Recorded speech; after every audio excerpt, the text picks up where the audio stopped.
আমাদের চ্যানেলে নতুন নতুন পর্ব গল্প পড়তে ও দেখতে চ্যানেলটি সাবস্ক্রাইব করে রাখুন। প্লিজ আমার শাড়ি খুললেন না। চুপ, একদম চুপ। শাড়ি যদি না খুলি তবে ওসব করবো কিভাবে? ফারহান রোজার শাড়ির কুচি টান মেরে খুলে শরীর থেকে আলাদা করে নিচে ফেলে দিল। রোজা অশ্রু নয়নে আকুতি মিনতি করছে ছেড়ে দিতে। শাড়ি থেকে শরীর আলাদা হতে লজ্জায় দুহাত বুকে চেপে ফারহানের পা জড়িয়ে ধরে বসে পড়ে। প্লিজ ক্ষমা করে দাও আমাকে। আমি মানছি আমি ভুল করেছি, কিন্তু তার জন্য এত বড় শাস্তি দিও না। সমাজে মুখ দেখাতে পারবো না। ফারহান ধাক্কা দিয়ে সরিয়ে দিল পায়ের কাছ থেকে। একটু জোরেই লেগেছে, যার জন্য রোজা একটু দূরে খাটে গিয়ে বাড়ি খায়। ক্ষমা করবো তাও তোকে ইম্পসিবল। তোর জন্য আজ আমি সবার কাছে খারাপ। সবাই আমাকে দেখলে মুখ ফিরিয়ে নেয়। যে মা আমাকে এক মুহূর্ত না দেখে থাকতে পারতো না, আজ সে আমার মুখ দেখতে চায় না।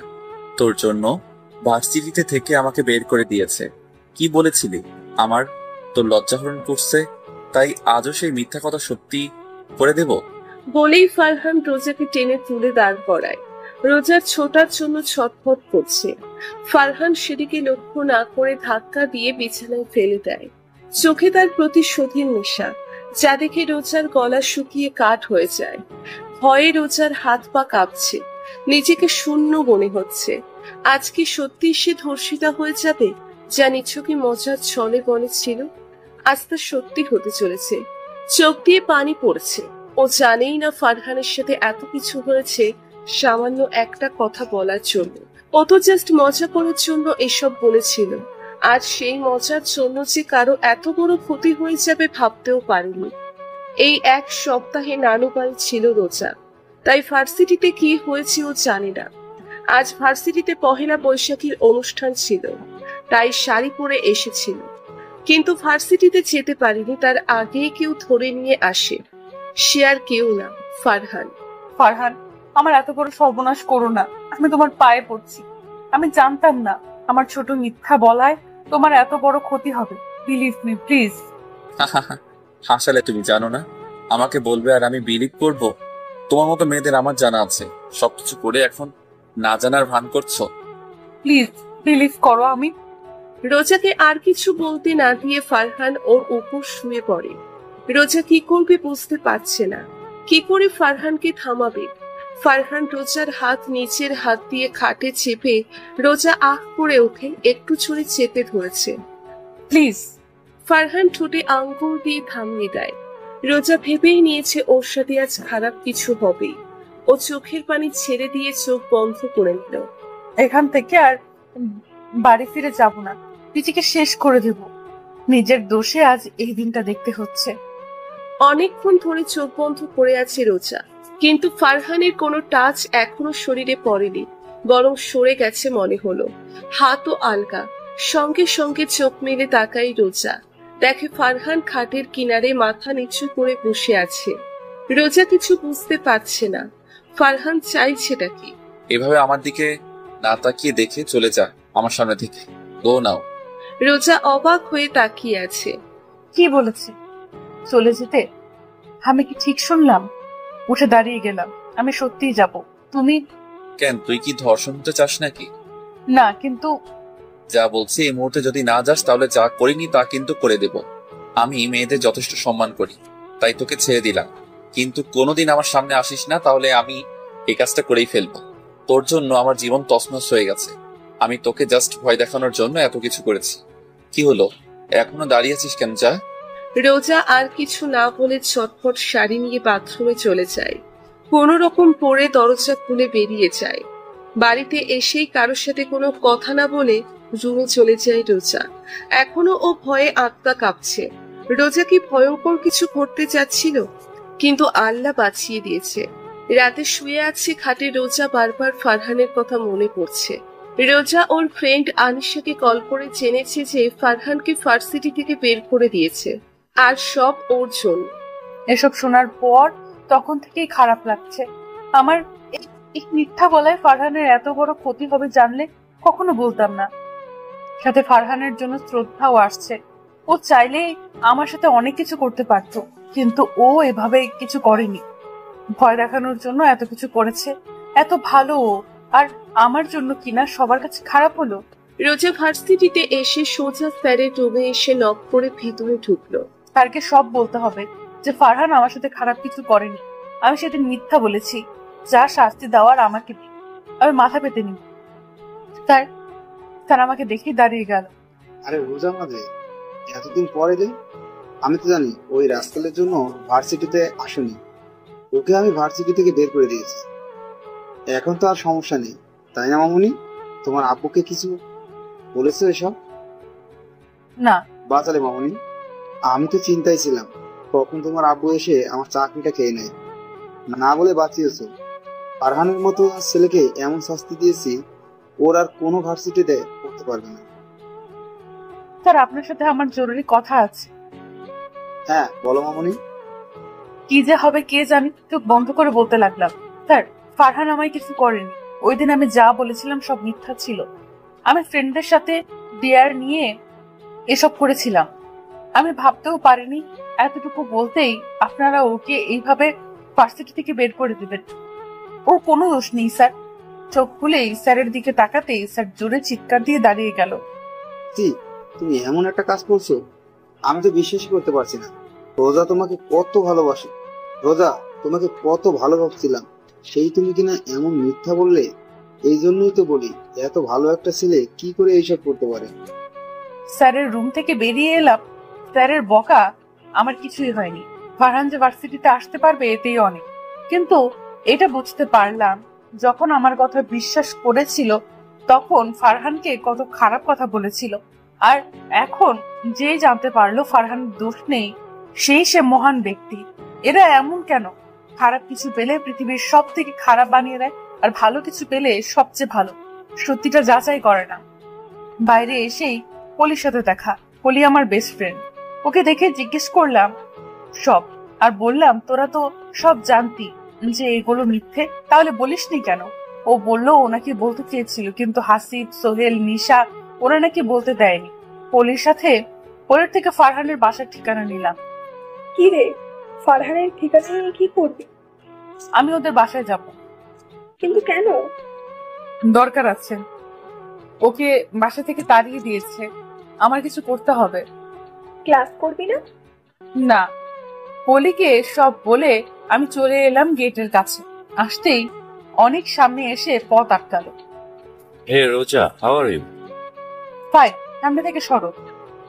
কোথায় যাচ্ছ? ক্লাস করবে? না। কেন, ওই ফারহানের জন্য নাকি? ওকে কিন্তু ভার্সিটি থেকে তাড়িয়ে দিচ্ছে। এখন তো প্রতিদিন আসবে ভার্সিটিতে, ওর জন্যই তো আসনি, তাই না? না, আমি নিজের ইচ্ছে আসিনি। সরো, আমার দরকারি কাজ আছে অনেক। আর ও কথা বলছিল, আমি ইগনোর করে সরে এলাম। এই ছেলেটা এত পেছনে লাগে, অসহ্য জাস্ট। গায়ে পড়া স্বভাবের। কোলের দেওয়া ঠিকানায় গাড়ি নিয়ে এলাম। আচ্ছা, ড্রাইভারকে ইচ্ছে করে আনিল যাতে একা যেতে পারে, কিন্তু এটা তো বস্তি, এত ছোট গলি, গাড়ি যাচ্ছে না। জানলা দিয়ে বাইরে তাকালাম। অসংখ্য ময়লার মধ্যে বাচ্চারা দৌড়ে চলছে। কেউ রান্না করছে, খোলামেলায় ময়লা খাবার কেউ খাচ্ছে, খোলামেলায় গোসল করছে। এসব দেখে রোজা গাড়ি থেকে কি করবে ভাবছে। এখানে ফারহানের বাসা কোনটা কি করে বুঝবো? হঠাৎ কিছু বাচ্চা ছেলে মেয়ে দৌড়ে এলো, গাড়ি ভিড় করে দাঁড়ালো। কি ঝামেলায় পড়লাম। গাড়ি থেকে নামতে একটা মেয়ে এসে দাঁড়ালো। মোটামুটি সুন্দর মেয়েটা, গায়ে সাদা নীল মিক্স করা কামিজ পরা, অন্য সবার থেকে একটু সভ্য বোঝা যাচ্ছে। আমার কাছে এসে জিজ্ঞেস করলো আমি এখানে কেন এসেছি, কাকে খুঁজছি। আমি মেয়েটার কাছে ফারহানের বাসার কথা বললাম। মেয়েটি বলল চেনে, আমাকে নিয়ে যাবে। আমার খুশি দেখে মেয়েটির সাথে যেতে লাগলাম। এর মাঝে নামটাও জেনে নিয়েছি। মেয়েটার নাম তুলি।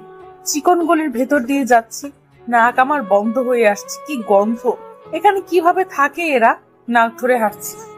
কিছুক্ষণ যাওয়ার পর একটা ছোট্ট ঘরের সামনে এসে থামলো তুলি। একটা ছোট্ট ঘর, রুমে একটা খাট আর টেবিল আছে। সেখানে কয়েকটা জিনিস, আর খাটে শুয়ে আছে একটা মাঝবয়সী মহিলা। তুলি মেয়েটিকে বলল এটা ফারহানের মা। চাচি দেখো, ফারহানের ফ্রেন্ড এসেছে। কথাটা বলতেই মহিলাটি তার দুর্বল শরীর নিয়ে উঠে বসলো আর আমার দিকে অবাক হয়ে তাকিয়ে আছে। ফারহানের মা সামনে মেয়েটির দিকে তাকালো। কে এই মেয়ে? কখনো তো ফারহান মেয়ে বন্ধুর কথা বলেনি। মেয়েটিকে তো ধনী ঘরের মনে হচ্ছে। কেমন ছোট ড্রেস পরে এসেছে, হাঁটুর উপর জামা পরে আছে। রোজা ফারহানের আম্মুকে হাঁ করে তাকিয়ে থাকতে দেখে নিচের দিকে তাকাল। ইস, এরা নিশ্চিত এমন ড্রেস পছন্দ করে না।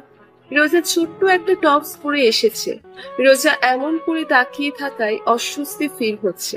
নিজের জামা টানতে লাগলো। তুলি মেয়েটি চলে গেল। রোজা আর একটু এগিয়ে সে তার পাশে বসতে চেয়েও বসলো না। আন্টি, আমি আপনাকে একটা জরুরি কথা বলতে এসেছি। আপনি হয়তো কথাটা শোনার পর আমাকে অনেক খারাপ নিয়ে ভাববেন, কিন্তু আমি তাও কিছু মনে করব না, কারণ আমি ভুল করেছি আর আমার জন্য ফারহানের এত ক্ষতি হলো। তোমার কথা আমি বুঝতে পারছি না মা। আন্টি, আমি রোজা। নামটা শুনেই আন্টি অপরাধীর মতো তাকালো আমার দিকে। আমি জানি এটা কেন। আমি সব খুলে বললাম। সে সব শুনে কান্না করতে লাগলো। ছেলেটাকে যে খুব ভালোবাসে তার প্রমাণ। অনেক খারাপ ব্যবহার করেছে সেটা বললো। আমি অপরাধ করেছি জেনে সে আমাকে কিচ্ছু বললো না, উল্টো খেতে দিতে চাইলো। আমি অনেক বলে চলে আসলাম। বাইরে এসে ফারহানের সাথে দেখা হলো।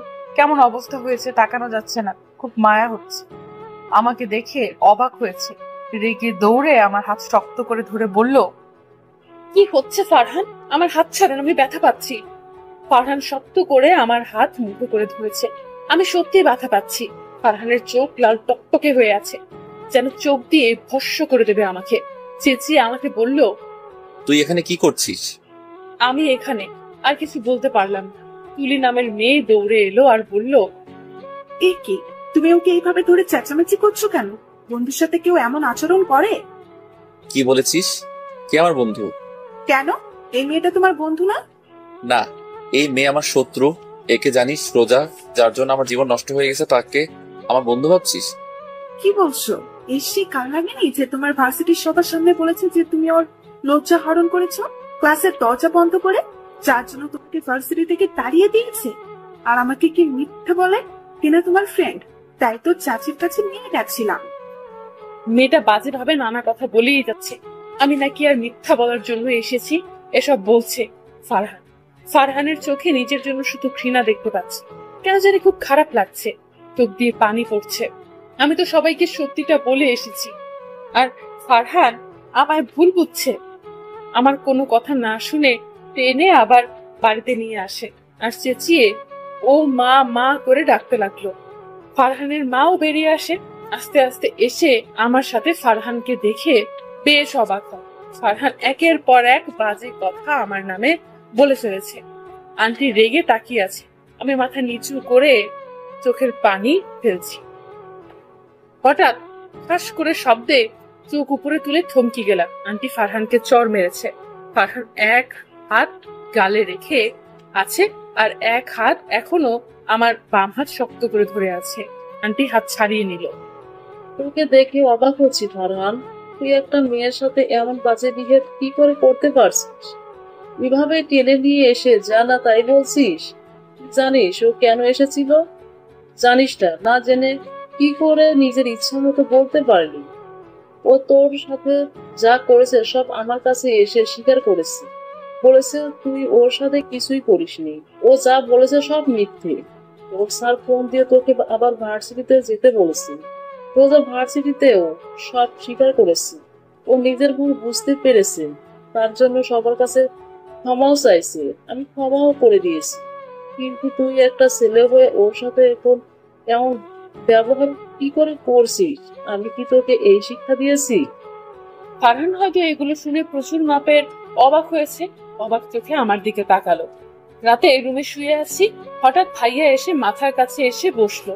আমি উঠে বসতে গেলে দিল না, মাথায় হাত বুলিয়ে দিতে লাগলো আর নানা কথা বলে ঘুম পাড়িয়ে দিতে লাগলো। এটা ভাইয়া আর আব্বুর কাজ। এখন ভাইয়া আমি ঘুমের ভান করে থাকবো, তারপর আব্বু আসবে। তাই হলো। ভাইয়া ভেবেছে আমি ঘুমিয়ে পড়েছি তাই চলে গেছে। এখন আব্বু এসে একই কাজ করে চলে যাওয়ার আগে কপালে চুমু দিল। আমি দুজনের আদর খেয়ে চোখ মিললাম। সবার এত ভালোবাসা পেয়েও আজ ঘুম পাচ্ছে না। যদি জানতো ঘুম না আসা পর্যন্ত নড়তো না। তাই তো ভান করেছি ঘুমে। আমার নাম রোজা চৌধুরী। আব্বু আম্মু আর বড় ভাই দাদা দাদি নিয়ে আমাদের পরিবার। আব্বু বড় বিজনেসম্যান, টাকা পয়সার অভাব নেই বললেই চলে। সবার চোখের মনি আমি। ভাইয়া রায়ান চৌধুরী, আব্বু রাজীব চৌধুরী, আম্মু হেনা বেগম। ফারহানের কথা মনে পড়ছে, দেখতে ইচ্ছে করছে। কেন জানি সেই দিনের পর থেকে সব সময় কেন জানি মনে পড়ে খালি আজ এত খারাপ বিহেভ করেছে, তবু আমার চোখ সরাতে পারছিলাম না। কষ্ট হলেও ভালো লাগছিল। পরদিন ভার্সিটি এসেই আশেপাশে খুঁজতে শুরু করে দিচ্ছে রোজা। সারা রাত ফারহানের কথা মনে পড়েছে, এখন না দেখতে পেলে পাগল হয়ে যাবে। হঠাৎ মনে পড়লো ফারহান তো লাইব্রেরিতে থাকে, ওইখানে গিয়ে দেখি। ঠিকই লাইব্রেরিতে বসে আছে। রোজা গিয়ে তার সামনে বেঞ্চিতে বসে পড়লো। এক ধ্যানে পড়ে চলেছে। ফারহান আশেপাশে খেয়াল নেই। রোজা এক ধ্যানে তাকিয়ে আছে। ফারহানের গায়ের রং উজ্জ্বল শ্যামলা, লম্বা ঠিকঠাক, কালো শার্ট পরে আছে, এটাই অনেক মানিয়েছে। আমি গভীরভাবে পর্যবেক্ষণ করছিলাম। হঠাৎ ফারহান আমার দিকে তাকালো, কেমন যেন অদ্ভুত ভাবে তাকালো, হয়তো আশা করেনি। হায়, ফারহান কিছু না বলে সরি বললো। আমি ইট চোখে বলে দিলাম, কিন্তু ফারহান আর কথা বলল না। আমার আরো কথা বলতে ইচ্ছে হচ্ছে, কিন্তু সে আর কথা বলল না। বুঝে গেল এখনো অভিমানে আছে। ক্লাসে আমি সারাক্ষণ ফারহানের দিকে তাকিয়েছিলাম। ফারহান আর আমি কিন্তু একই ব্যাচ। তা নিয়ে আনিশা তো অবাক। আমি পড়ায় মনে বসাতে পারিনি। ছুটির পর দৌড়ে ফারহানের সামনে গিয়ে দাঁড়ালাম। সরি ফারহান, ওসব মনে রেখো না প্লিজ। এখন তো সব ঠিক, তাই না? কি বলো? আমি কিন্তু সব ঠিক করেছি। তার জন্য আমরা তো ফ্রেন্ড হতেই পারি, তাই না? ফারহান কিছু না বলে আমাকে ইগনোর করে চলে গেল। আমি অবাক চোখে তাকিয়ে আছি। হঠাৎ অনেক এসে সামনে দাঁড়ালো আর সারা রাজ্যের কথা বলতে লাগলো। আমি ইগনোর করে গাড়ি করে বাড়ি চলে এলাম। ক্যান্টিনে বসে আছি আমি, আনিশা আর কলি, তিনজন খাচ্ছি আর গল্প করে চলেছি। হঠাৎ খেয়াল করলাম ফারহান ক্যান্টিনে এসে বসলো, সাথে ওর বন্ধু জনি আছে, কিছু নিয়ে কথা বলছে। আমার কেন জানি ফারহানের সাথে কথা বলতে মন চাইলো। আমি উঠে দাঁড়ালাম খাওয়া রেখে। পেছন থেকে আনিশা বলল, কোথায় যাচ্ছি? আমি বললাম ফারহানের সাথে কথা বলতে। এটা শুনে দুজনে আমাকে নানা জ্ঞান দিতে লাগলো। কেন যাচ্ছি, কি কারণে, এখন গেলে ফারহান অপমান করবে, কাল ইগনোর দেখিয়ে চলে গেছে, সেই ঘটনার জন্য আমাকে ক্ষমা করেনি, নানা কথা, আমাকে তো যেতেই দেবে না। কিন্তু আমিও কম কিসে, আমি তো যাবই। আমার ফারহানের সাথে কথা না হলে কেমন একটা লাগে। ওদের কথা বাদ দিয়ে আমি এগিয়ে গেলাম। আমাকে এগিয়ে আসতে দেখি ফারহানের বন্ধু আর ফারহান আমার দিকে তাকালো। ফারহানের চোখে রাগ আর ওর বন্ধুর চোখে অবাক হওয়া। আমি তাদের চোখের ভাষা বুঝেও না বুঝতে পারার মতো ওদের সাথে বসে পড়লাম। হাই, কেমন আছো তোমরা? তুমি এখানে কি করছো? কি করব মানে? এখানে সবাই যা করতে এসেছে তাই। তাহলে এখানে এসেছো কেন? গল্প করতে। তুমি কি পাগল? তোমার মতো মেয়ের সাথে আমি গল্প কেন করতে যাব? আর কালকেও দেখছি কথা বলতে আসছো বারবার, আবার এখন তুমি কি চাইছো? কিছু না, জাস্ট ফ্রেন্ডশিপ করতে। আর তুমি আমার সাথে খারাপ বিহেভ কেন করছো? আমি ভুল করেছি, তার শুধরেও নিয়েছি, এখন তাহলে এমন কেন করছো? তুমি যাবে এখানে থেকে, আমি কারোর সাথে ফ্রেন্ডশিপ করব না। অন্য কারোর সাথে না, আমার সাথে করো। শত হলেও রাজি তো দূরে থাক। আর কথা বলতে পারলাম, এত ইগো অসহ্যকর। আমি একাই কথা বললাম, আমার সাথে জনি কথা বললো, কিন্তু ফারহান আর কিছু বলেনি। ছুটির পর গেট দিয়ে বাইরে আসতেই ভাইয়ার সাথে দেখা। আমি গাড়িতে না গিয়ে ভাইয়াকে জিজ্ঞেস করলাম এখানে কি করছে। বলল, এখান দিয়ে যাচ্ছিলাম, তাই ভাবলাম তোর সাথে একসাথে যাই। ও চলো। দুজনে বাড়ি চলে এলাম। পরদিন রোজা ভার্সিটিতে যেতেই অনেক সামনে এসে হাঁটু গেড়ে বসে পড়লো। রোজা ব্লু কুচকে তাকিয়ে আছে। ব্যাপারটা বুঝতে অসুবিধা হচ্ছে। কি রে, তুই এইভাবে বসে আছিস কেন? রোজা, আমি অনেকদিন ধরে কথাটা বলবো ভাবছি, কিন্তু সাহস হয়ে ওঠেনি। আজ আর থাকতে পারলাম। I love you. আমি তোকে অনেক ভালোবাসি। হোয়াট? অনেক উঠে আমার হাত ধরে বলতে লাগলো, প্লিজ রাজি হয়ে যা, আমি তোকে ছাড়া বাঁচতে পারবো না। আমি হাত ছাড়াতে বলছি, কিন্তু ও শুনছে না। এমন বাজে ভাবে কেউ কখনো আমার সাথে করেনি। হঠাৎ ও এমন কেন করছে বুঝতে অসুবিধা হচ্ছে আমার। উপায় না পেয়ে ধাক্কা দিয়ে সরিয়ে ওর গালে চড় বসিয়ে দিলাম। তুমি আমার মারলে? নেক্সট টাইম এমন করলে আমি ভাইয়াকে বলে দিব। আর তুমি হয়তো জানো আমার ভাইয়া জানলে তোমার কি অবস্থা করবে। বলে চলে আসলাম। অনেকের চোখে স্পষ্ট রাগ ফুটে উঠেছে। ও যে এইভাবে প্রপোজ করে বসবে আমার ধারণার বাইরে ছিল ব্যাপারটা। আজ শুক্রবার, ভার্সিটি অফ, তাই কলিকে ফোন করে আসতে বললাম। বিকেলে শপিং এ যাব। 4টার দিকে বেরিয়ে পড়লাম। শপিং করে বের হয়ে গাড়িতে উঠতে যাব, তখন খেয়াল করলাম একটা মহিলা রাস্তায় পড়ে আছে। দূর থেকে মুখ দেখা যাচ্ছে না। আমি আর কলি এগিয়ে গেলাম। এ তো ফারহানের আম্মু। দুজন ধরে গাড়িতে এনে মুখে পানি ছিটা দিতে লাগলাম। আমি ভয়ে জড়সড় হয়ে আছি। কি হয়েছে ওনার, এখানেই বা কি করছিল? কলি বলে উঠলো, উনি চোখ মিলে তাকিয়েছে। আমি ওনার দিকে তাকালাম। আমাকে দেখে উনি অবাক চোখে তাকিয়ে আছে। আমি জিজ্ঞেস করলাম এখানে কেন এসেছে। বলল ওষুধ নিতে। আমি বললাম ফারহানকে বলেননি কেন? বললো না কিছু। উনি কি এখনো রেগে আছেন ফারহানের প্রতি? ওনার ওষুধ হাতে নিয়ে দেখলাম নষ্ট হয়ে গেছে। আমি আবার নেমে গিয়ে আনলাম, কিন্তু আমার মুখটা গম্ভীর করে রেখেছি। এবার কষ্ট লাগছে। এত বড় অসুখ হয়েছে। আন্টি ওষুধ খেলে তো কিছু হবে না। ডাক্তার বললো আপনার অপারেশন করতে হবে। ফারহান আপনার অপারেশন করছে না কেন?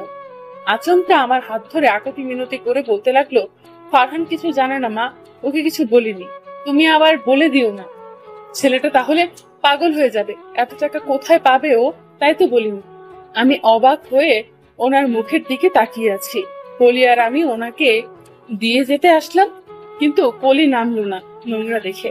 আমি ওনার হাত ধরে বাড়ি পর্যন্ত এগিয়ে দিয়ে গেলাম। চলে যাব তখনই ফারহান এলো বাড়িতে। আর কোথায় গিয়েছিল, কেন, কি হয়েছে প্রশ্ন করতে লাগলো। আমি আছি খেয়াল করেনি। আমাকে দেখে শুরু হয়ে গেল আরো কথা। আমি যাও চলে যেতে চেয়েছিলাম, এবার চেয়ার পেতে বসেই পড়লাম বকা শোনার জন্য। এতে ফারহান আরো অবাক হলো, আর কিছু না বলে রেগে চলে গেল। এই মেয়ে, তোমার ব্রার লাল ফিতা দেখা যাচ্ছে। ফাজিল ছেলে, এখানে নজর দিচ্ছেন কেন? তুমি এখানে বসলে কেন? বকা শুনতে কি তোমার ভালো লাগছে? যাও, বেরিয়ে যাও আমার বাড়ি থেকে। যাব না, তুমি বকো, আমার শুনতে ভালোই লাগছে। কি ভালো লাগছে? আর তুমি আমার বাড়িতে কি করছো আবার? বেড়াতে এসেছি তাই না আন্টি? এবার আন্টি মুখ খুললো আর ফারহানকে বকতে লাগলো আমাকে এভাবে বলার জন্য। আমি আন্টিকে থামিয়ে বাই বলে ফারহানের দিকে তাকিয়ে চোখ টিপিয়ে চলে আসলাম। বেচারার মুখটা দেখার মতো হয়েছে। ও হয়তো এগুলো হজম করতে পারছে না। এত বকা দেওয়ার পরও আমি এত ভালোভাবে কথা বলছি মানতে পারছি না। আমি চোখ টিপ দিয়েছি, এটাতে তো ফারহানের মুখ হা হয়ে গেছে। কিছু বলতো, আমি দৌড়ে চলে এসেছি। ফারহানের ভীতু মুখটা ভেবেই হেসে চলেছি। পাশ থেকে কলি জিজ্ঞেস করে যাচ্ছে, এত হাসছি কেন? আমি কলিকে সব বললাম। পড়ে গিয়ে বলল, তুই বলিসনি আমরা কেন এসেছি? না আন্টি এসব বলতে না করছেন। তবু ফারহানের এমন করা উচিত হয়নি। ইদানিং ও বেশি করছে। আমরা তো সাহায্য করতে এসেছি, এত খারাপ ব্যবহার করলো আর তুই কিছু বললি না, চলে এলি। কি বলবো, ওর তো আমাকে খারাপ ভাবে। কেন খারাপ ভাববে? তুই তো সব স্বীকার করেছিস, তবু এমন কেন করছে? বাদ দে তো। কলি আরো অনেক কিছু বললো, কিন্তু আমার কিছু মনে হচ্ছে না কেন। ফারহান সব সময় আমাকে অপমান করে, তাতে ও আমার খারাপ লাগে না, ভালো লাগে। মন চায় সব সময় ফারহানের সাথে থাকি, কথা বলি। দেখতে মন চায় কেন? 2 দিন পর ভার্সিটিতে বসে আছে কলি, আনিশা, রোজা। সবাই অবাক হয়ে রোজার দিকে তাকিয়ে আছে। আর রোজা মুখে হাসি নিয়ে বসে ভাবছে কি করে ফারহানকে নিজের মনের কথা বলবে। রোজ, তুই শেষে ওই ফারহানকে ভালোবেসে ফেললি? সত্যি আমার অনেক অবাক লাগছে। শেষে কিনা ফারহানকে। কত ছেলেই না তোর জন্য পাগল, আর তুই সবাইকে বাদ দিয়ে। সবাই ফারহান না, ওকে? তবুও ফারহান আর তোকে কি চায়? কোথায় তুই আর কোথায় ফারহান? গরিব, কেমন কম দামের ড্রেস পরে আসে। Stop this Anisha. তুই হয়তো ভুলে যাচ্ছিস ফারহানকে আমি ভালোবাসি, তাই আমার সামনে ওকে নিয়ে বাজে কথা আমি সহ্য করব না বলেই চলে এলাম। আজকে এই ফারহানকে বলে দিব যে আমি ওকে ভালোবাসি। কোনো কিছুতে দেরি করতে চাই না। ফারহানের কে ভালো লাগতে শুরু করেছে, তখন আমি বুঝতে পারিনি এটা ভালোবাসা। কালকে যখন দাদুকে সব বললাম, তখন দাদু বললো এটাকে ভালোবাসা বলে। আশেপাশে ফারহানকে না পেয়ে সোজা লাইব্রেরিতে চলে গেলাম। এখানেই আছে। এত কি যে পড়ে, উফ, পড়তে পড়তে পাগল হয়ে যাবে। আমি গিয়ে সেদিনের মতো সামনে বসলাম। সেদিন আসতে বসলেও আমার শব্দ করে বসলাম, যাতে আমার উপস্থিতি টের পায়। সঙ্গে সঙ্গে আমার দিকে তাকালো। কিছু বলতে যাবে তার আগে আমি ফারহানের হাত ধরে নিলাম। ও অবাক হয়ে হাতের দিকে তাকিয়ে আছে, ছোটতেই চাইছে। আমি বললাম, প্লিজ ধরে থাকতে দাও না, জরুরি কথা আছে প্লিজ। কি হলো জানি না, রাজি হয়ে গেল। ফারহান, আমি এটা সত্যি কথা বলবো, তুমি বিশ্বাস করবে কিনা জানি না, কিন্তু এটাই সত্যি। কখন কিভাবে কি হলো জানি না। বলো। আমার না লজ্জা করছে বলতে, এভাবে কখনো বলতে হবে ভাবিনি। লজ্জা করছে? ওকে তাহলে বলতে হবে না, তোমার ফালতু কথা শুনতেও চাই না। আচ্ছা না না, বলছি, আমি মোটেও ফালতু কথা বলবো না। ফারহান রেগে অন্যদিকে তাকিয়ে আছে। ওর শোনার চেয়ে বিন্দুমাত্র ইচ্ছে নেই মুখে প্রকাশ পাচ্ছে। রোজা সেদিকে খেয়াল না দিয়ে মনের সাহস আনলো। কে জানতো নিজেকেই প্রপোজ করতে হবে ভালোবাসার মানুষকে পাওয়ার জন্য। এমন পোড়া কপাল কি আর কারো আছে? নেই।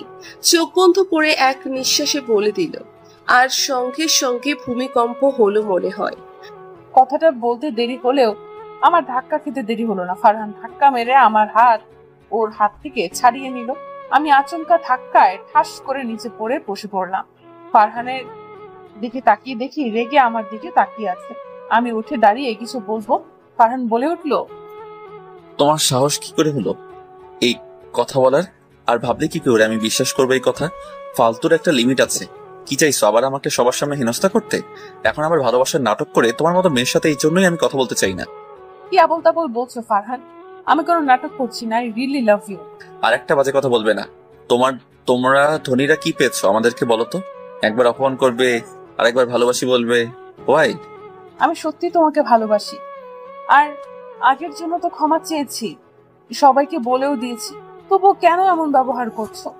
ফারহান রোজার কথা না শুনেই বেরিয়ে গেল রুম থেকে। ফারহান কিছু শুনতে চায় না। এই মেয়ের মতলবটা কি আমার পেছনে কেন পড়েছে কে জানে। রোজাও ছেড়ে দেবার পাত্রী না, ওসব প্রি প্ল্যান করেই এসেছে। রোজা ফারহানের যাওয়ার দিকে তাকিয়ে বলে উঠল, তোমাকে তো আমার প্রস্তাবে রাজি হতেই হবে। বলেই বেরিয়ে এলো রোজাও। কিভাবে ফারহানকে রাজি করাবো? ও তো আমাকে সহ্যই করতে পারে না। আম্মুর ডাকে বাস্তবে ফিরলাম। কি বলো? খাবি না? সেই এসে থেকে কি এত ভেবে চলেছিস? খেতে মন চাইছে না। তোমার তো কোনো কালেই খেতে মন চায় না, চুপচাপ আয়। এত জোর কেন যে করো, অসহ্যকর। তুই কি আসবি? চলো। শত বললেও শুনবে না, তাই উঠে খেতে গেলাম। রাত ভরা ভেবে নিয়েছি রোজা কি করবে পরদিন। 5 তলা বিল্ডিং এর উপর মানে ভার্সিটির ছাদের দরজা আটকে রোজা দাঁড়িয়ে আছে ছাদের কিনারা ঘেঁষে। আর ভার্সিটির সবাই নিচ থেকে চিৎকার করে বলে যাচ্ছে রোজাকে নেমে আসতে, কিন্তু রোজা নামবে না। নিচে ফারহান আছে। ফারহান অবাক হয়ে তাকিয়ে আছে। এটা কি নাটকে নাকি সত্যি লাভ দেবে? ভয় আর অবাক মিশ্রিত চোখে তাকিয়ে আছে। আশেপাশের সবাই রোজাকে চিৎকার করে নামতে বলছে, কিন্তু রোজা কিছুতেই নামবে না। তাদের কারো কথায় আমি নামবো না। আমি আজ এখান থেকে লাফ দিয়ে মরে যাব, তাতে যদি আমার শাস্তি হয়। এখন ও অনেকে মনে করে আমি শাস্তি পাইনি আর ভুল করে শান্তিতে ঘুরে বেড়াচ্ছি। তার থেকে ভালো আমি মরে যাই, তাহলে অনেকে শান্তি পাবে। একটা ভুল করেছি, তার জন্য ক্ষমা চেয়েছি, কিন্তু তার কোনো প্রতিক্রিয়া করেনি। এখন আমার ভালোবাসাকেও নাটক বলছে। এই জীবন আমি রাখবো না। কেউ আজ আমাকে বাঁচাতে পারবে না, কেউ না। নিচে থেকে রোজা ফ্রেন্ডরা সবাই চিৎকার করে বলছে, কি হয়েছে? কি করলে তুই এই কাজ করা থেকে বিরত থাকবি বল? আমরা তাই করব, তাও এত বড় একটা কাজ করিস না।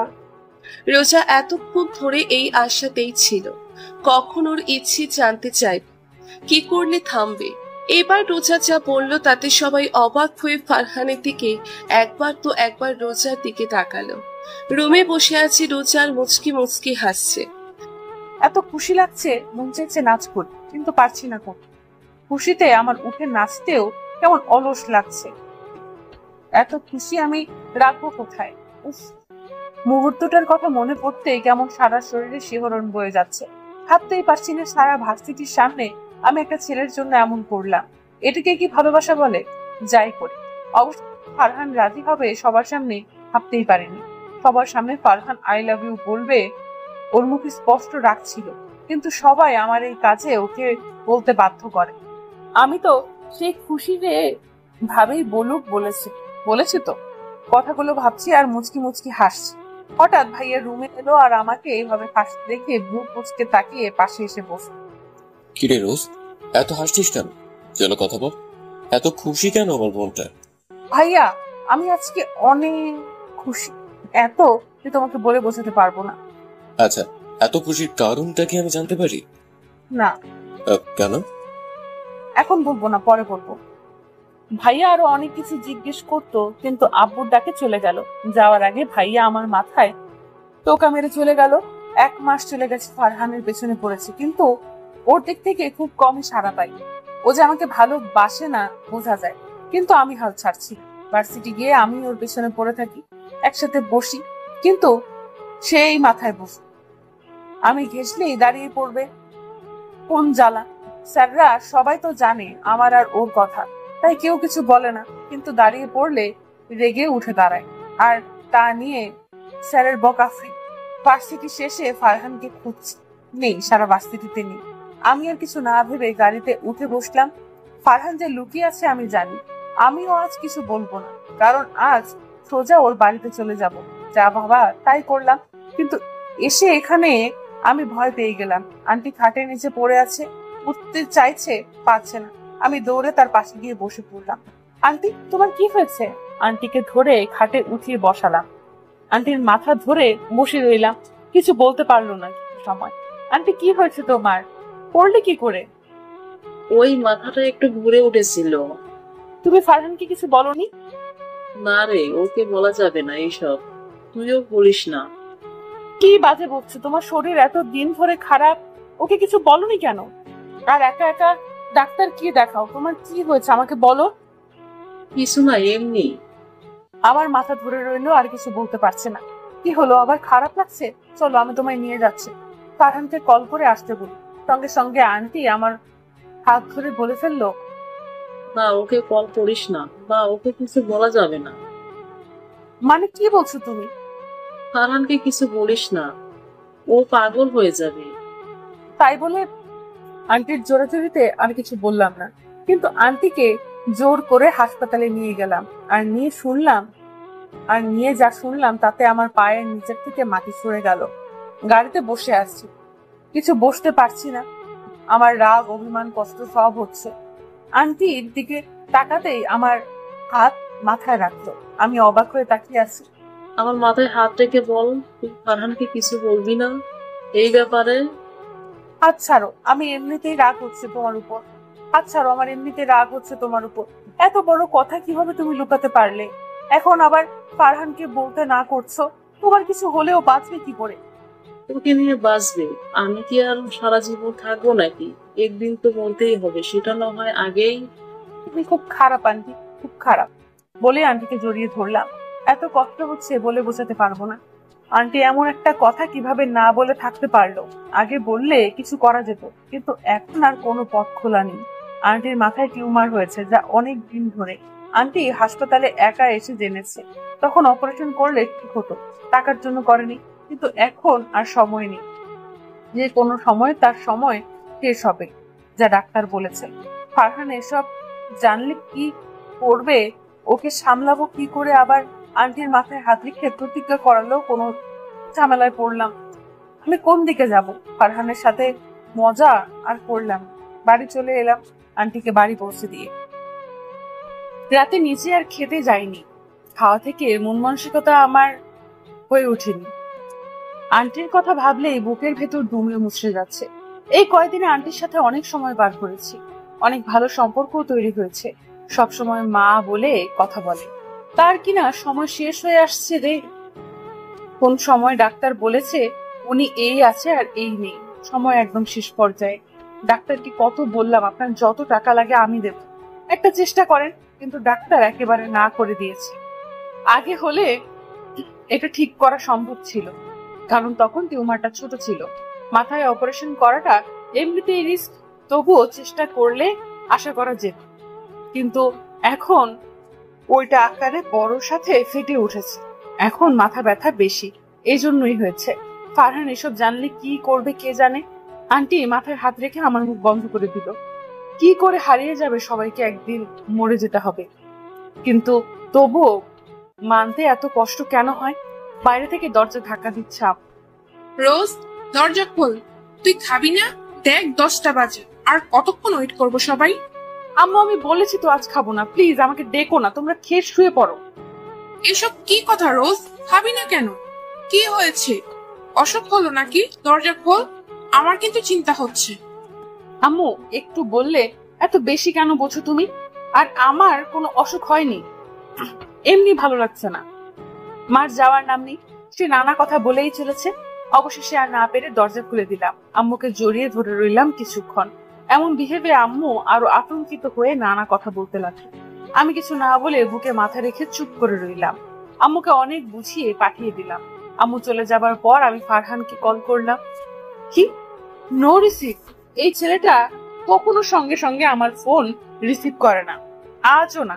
কিন্তু আমিও কম কিসে, ফোন দিয়েই চলেছি, না ধরা অব্দি থামবো না। অবশেষে ফোন রিসিভ হলো। হ্যালো। বলো। এত দেরি হলো কেন ফোন রিসিভ করতে? ধরিনি তাই। ধরনি কেন? কথা বলতে চাইনি তাই। ফারহান, একটা সত্যি কথা বলবে? বলো। তুমি আমাকে একটু ভালোবাসো না? না। সঙ্গে সঙ্গে উত্তরটা দিল। সব সময় ফারহান এমন করেই কথা বলে, তো কখনো কষ্ট হয় না। আজ খারাপ লাগছে, মনে হচ্ছে জোর করে আমি ভুল করেছি। গলা দিয়ে কথা বের হচ্ছে না। ওপাশ থেকে ফারহান হ্যালো হ্যালো বলে ফোন কেটে দিচ্ছে, আর দিতে ইচ্ছে হচ্ছে না, তবুও দিলাম। কথা বলো না, আবার ফোন দিছো কেন? ফারহান আন্টির খেয়াল রেখো, কাছে থেকো। আমি আমার মার খেয়াল রাখবো কিনা সেটাও কি তোমার থেকে শুনবো? না, আসলে আন্টি অসুস্থ তো, তাই চিন্তা হচ্ছে। তুমি জানলে কি করে? এই রে, কি বলতে কি বলে ফেলেছি। আজ যে গিয়েছিলাম সেটা তো বলা যাবে না। আমি ফট করে ফোন কেটে দিলাম। পরদিন ফ্রাইডে, আজকে ভার্সিটি অফ। সারাদিন কোনোভাবে কাটিয়ে দিলাম আর ডিসিশন নিলাম ফারহানকে সব জানিয়ে দেব। এমন সময় না জানালে ও আরো বেশি কষ্ট পাবে। কিন্তু ফোনে না, ভার্সিটিতে গিয়ে সামনে বসে ভালো করে বলবো। সকালে উঠে আগেই ভার্সিটিতে চলে গেলাম। প্রতিদিন দেরি হলেও আজ আগেই আসছি। এ পর্যন্ত সব না জানাতে পার, আমি শান্তি পাবো। আন্টি যাই বলুক, আমার জানিয়ে দেওয়াটাই ঠিক হবে, কারণ মায়ের সম্পর্কে ফারহানের সব জানা উচিত। তাহলে আন্টির অনেক সেবা করতে পারবে, পরে নিজেকে সান্ত্বনা দিতে পারবে।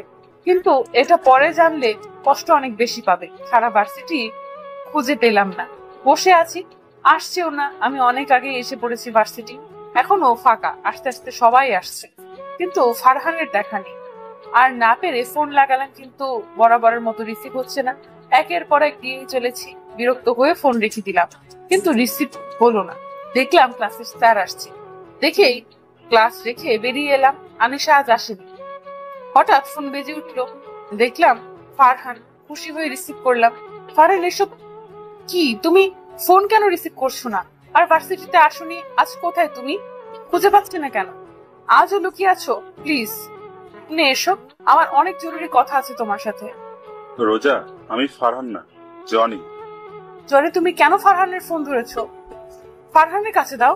ফারহান ফোন ধরতে পারবে না, ও সেই অবস্থাতে নেই। মানে? তারপর যা শুনলাম, আমার পায়ের নিচ থেকে মাটি সরে গেল। একদিনও গেল না, কালকে সব জানিয়ে দেওয়া উচিত ছিল। এখন ফারহানকে সামলাবো কি করে? বাড়ি এসে আন্টির দেওয়া কাগজ নিলাম, এবার বেরিয়ে পড়লাম। উদ্দেশ্য ফারহানের বাড়ি। এখানে এসেই গাড়ি থেকে নেমেই তুলি বলে মেয়েটাকে দেখলাম। আমাকে দেখে কেমন রাগি চোখে তাকালো। কি বলবো, ইগনোর করে চলে গেল। বুঝলাম না ব্যাপারটা কিছু। আমি দ্রুত গতিতে এগিয়ে বাড়িতে প্রবেশ করলাম। কিছু মহিলা চিৎকার করে কাঁদছে, কেউ বলছে খুব ভালো ছিল, না না কথা বলছে না, কিভাবে মরলো না কিছু। আমি খুঁজে জনিকে পেলাম। জনি আমাকে ফারহানের কাছে নিয়ে গেল। কি অবস্থা হয়ে গেছে! ছেলেরা যে এত কাঁদতে পারে জানতাম না।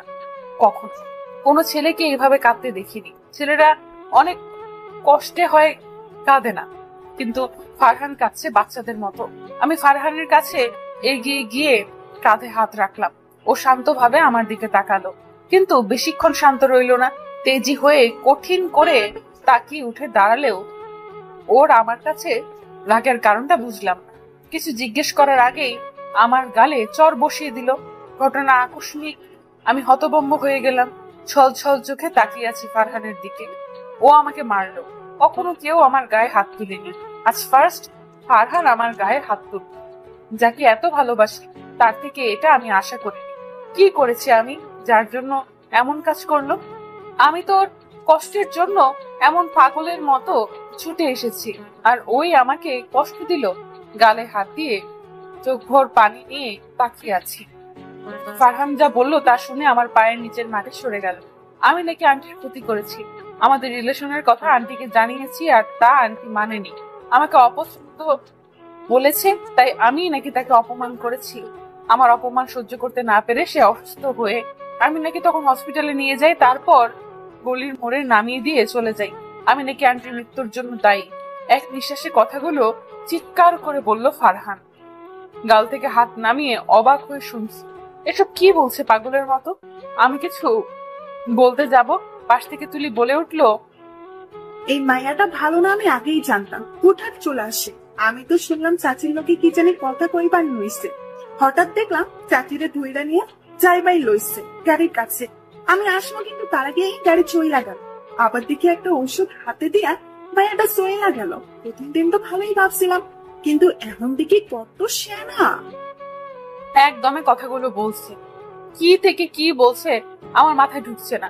মেয়েটা যে চরম মিথ্যে ফারহানের কানে দিয়েছে সেটা বুঝতে পারছি। ফারহান আমার কথা শুনো, ওর কথা বিলিভ করো না। ও কি আবল তাবল বলছে, তুমি আমার কথা শোনো। না, আমি তোমার কোনো কথা শুনবো না।